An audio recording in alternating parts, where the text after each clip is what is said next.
आता सन्मान एका आवाजाचा, ज्या आवाजाने अखंड भारतभराला वेळ लावला, जो आवाज शारजा इंटरनॅशनल स्टेडियम मध्ये गेल्यानंतर आपली मायबोली मराठी ज्या आवाजाने तिथपर्यंत पोहोचवली. गेले 13 वर्षाच्या समालोचन कारकिर्दीमध्ये ज्या वेळेला हा आवाज आणि मी या आवाजाबरोबर जेव्हा जेव्हा अनेक ठिकाणी जोडलं गेलो, दरवर्षी 100 पेक्षा जास्त स्पर्धा त्यांच्या आवाजातून भारताच्या कानाकोपऱ्यात प्रत्येक गावागावात आवाज पोहोचला गेला.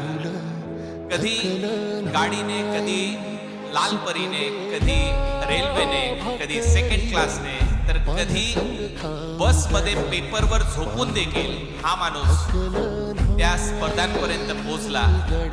कधी रात्री 24 तास कॉमेंट्री करून सकाळी 7 वाजता जर कुठल्या स्पर्धेला जायचं असेल तर चंदू शेटेचं नाव त्या स्पर्धेमध्ये असेल तर चंदू शेटे सकाळी 6:30 वाजता त्या ग्राउंडवर तिथे उपस्थित राहिलेला सगळ्या जनतेने पाहिलाय, रसिक मायबापांनी पाहिलाय.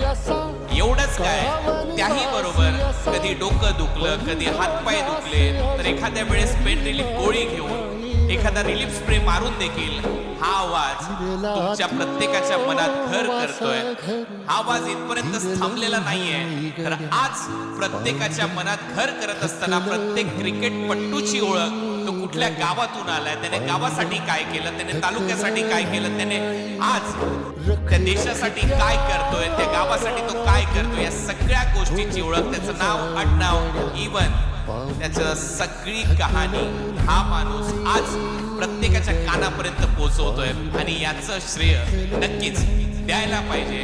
असे वन अँड ओनली महाराष्ट्राचा एक गोड आणि बुलंद आवाज, घाटकोपरचा आवाज, आपला आवाज, चंदू शेटे यांचा सन्मान आपण इथे करणार आहोत.